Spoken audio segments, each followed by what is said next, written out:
জয় হিন্দ, জয় ভাৰত। আপোনালোকে গমে পায় যে বাকৰা ঈদ দিনাখন এজন হিন্দু যুৱকক 7জন মুছলমান ল'ৰায়ে যুৱকজনক হত্যা কৰে আৰু তেখেতক ফোন কৰি মাতে যে বন্ধু তুমি আহা, আজি আমি বাকৰা মানে হেৰি কৰিম, হালাল কৰিম, তুমি চাব আহা। ল'ৰাজন প্ৰথমতে মানা কৰিছিল, তথাপিও কৈছে যে আহা, চাবলৈ ভাল লাগিব। তো ল'ৰাজন বন্ধু হয় বুলি মুছলিম ল'ৰাৰ, কাৰণ ইহঁতে বন্ধু আছিলে, এক বেষ্ট ফ্ৰেণ্ড আছিলে। তো হিন্দু ল'ৰাজন ভাবিলে বলক সিহঁতৰ যিহেতু বাকৰা বলি কৰিব, মই অলপ ছাপৰ্ট কৰি দিওঁ। তো আহিলে, অহাৰ পিছত তাক সুধিলে, হিন্দু ল'ৰাজনক মুছলমান ল'ৰাজনে সুধিলে যে তুমি কেতিয়াবা দেখিছা নেকি? হিন্দু ল'ৰাজন ডাইৰেক্ট মানা কৰিলে, মই দেখা নাই, আজি দেখাই দিম বুলি ক'লে। তেনেকৈ কওঁতে অলপ তৰ্ক বিতৰ্ক হয়। তৰ্ক বিতৰ্ক হওঁতে আছাদ বুলি নামৰ মুছলিম ল'ৰাজনে তাক মানে অস্ত্ৰৰে পেটত মাৰি দিয়ে। তো এনেকা ঘাটিয়া মুছলিম ল'ৰাজনক ছাপৰ্ট কোনে কৰি আছে? আৰু আমাৰ যিবিলাক মুছলিম হিন্দু ভাইসকল আছে, সিহঁতে এইজন ল'ৰাক ছাপৰ্ট কৰিব নেকি? যদি কৰে তেতিয়াহ'লে কওক যে আমি এনেকা ল'ৰাক, জিহাদী মানুহক আপোনালোকে কেনেকৈ ছাপৰ্ট কৰিব? আৰু আপোনালোকে কয় যে পুৰা ভাৰতবৰ্ষত হিন্দু মুছলিম কৰি আছে। হয়, আমি কৰিমেই, কিয় নকৰিম?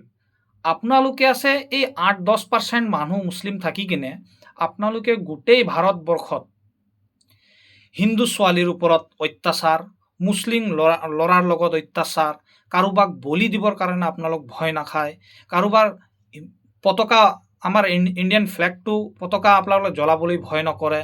তো এনেকা যদি অত্যাচাৰ চলি থাকিব, তেতিয়াহ'লে আমি কিয় হিন্দু মুছলিম কৰি নাথাকিম? 100 বাৰ কৰিম, 1000 বাৰ কৰিম। আৰু আপোনালোকে এনেকা যদি কৰি থাকিব, তেতিয়াহ'লে নিশ্চয় আমাৰ হিন্দু সমাজে আপোনালোকৰ ওপৰত 100 বাৰ অত্যাচাৰ কৰিব।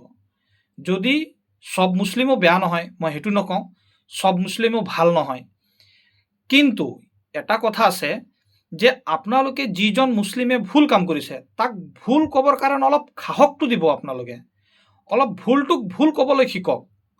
মুছলিম হয় বা আমাৰ জাতিৰ হয় বুলি ভাবি থাকিলে নহ'ব। যদি মুছলিমজনে ভুল কৰিছে, তেতিয়া মুছলিম মানুহেই কিন্তু তাক ছাপৰ্ট কৰে, কিন্তু তেনেকা একচুৱেলি হ'ব নালাগে। ভুলটোক ভুল ক'বলৈ শিকক। আপোনালোকৰ ধৰ্মৰ হয়, আপোনালোকৰ মাজপৰ হয় বুলি কি আপোনালোকে ভুল কৰা মানুহজনক আপোনালোকে কিয় লুকাবলৈ বিচাৰে? প্ৰায় কেছত আমি চাই আছোঁ, কিছুমান দল সংগঠনো আছে, আমাৰ মুছলিমৰ কিছুমান দল সংগঠনো আছে, সিহঁতে কি কৰে, ভুল থাকিলেও সেইজন মুছলিম ল'ৰাকে ছাপৰ্ট কৰে। আমি বহুত কেছত আমি তেনেকা পাই আছোঁ।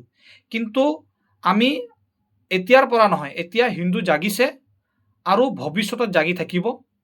আপোনালোকে য'ত ভুল কৰিব তাতেই আমাৰ হিন্দু মানুহ যাব, আৰু সেই হিন্দু য'ত ভুল থাকিব মুছলিম ল'ৰাৰ, সেই ভুলটো কিন্তু আমাৰ হিন্দু মানুহে প্ৰত্যুত্তৰ দিব।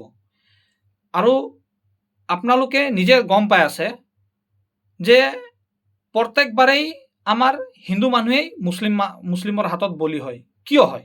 আৰু মই হিন্দুসকলকো কৈ আছোঁ আৰু আমাৰ চৰকাৰকো কৈ আছোঁ, যদি আপোনালোকে বিচাৰে, এইটো বেছি সময় নালাগিব শেষ কৰিবলৈ। হিন্দু মুছলিম কাজিয়াটো বেছি সময় নালাগিব, কিন্তু আমাৰ চৰকাৰেও কি কৰিব, ৰাজনীতিক কৰে।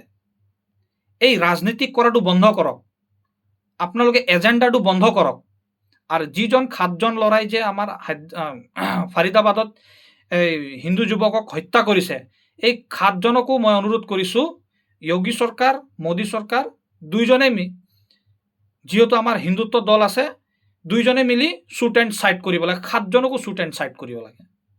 মই এইটোৱে দাবী উত্থাপন কৰিছোঁ, এক হিন্দু হিচাপত, এক বজৰং দলৰ সক্ৰিয় কাৰ্যকৰ্তা হিচাপে মই এই 7জনৰ মই শ্বুট এণ্ড চাইডটো বিচাৰি আছোঁ। আৰু হিন্দু ল'ৰাজনক ন্যায়টো লাগে।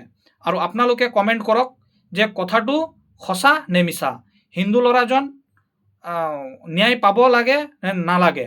এই আমাৰ এই আদালত কৰি থাকিব নালাগে, ডাইৰেক্ট শ্বুট এণ্ড চাইড কৰিব লাগে। যিহেতু এজন হিন্দু ল'ৰাক মাৰিছে, 7জন মিলি কিনে এই 7জনৰো ডেড বডি এই মাকৰ ওচৰত দিব লাগে। এনেকা কৰি থাকিলে আৰু এই আমাৰ ৰাজনীতি কৰা বন্ধ কৰক। এই ৰাজনীতি কৰি কৰি কৰি কৰি আমাৰ ইণ্ডিয়াটোক শেষ কৰি দি আছে। হিন্দু মুছলিমৰ ৰাজনীতি বন্ধ কৰক। যোনে ভুল কৰিছে আমাৰ হিন্দু মানুহৰ ওপৰত চকু দিছে, হিন্দু মানুহক মাৰিছে, তাক শ্বুট এণ্ড চাইড কৰিব লাগে মই অনুৰোধ কৰিছোঁ। ধন্যবাদ। জয় শ্ৰীৰাম।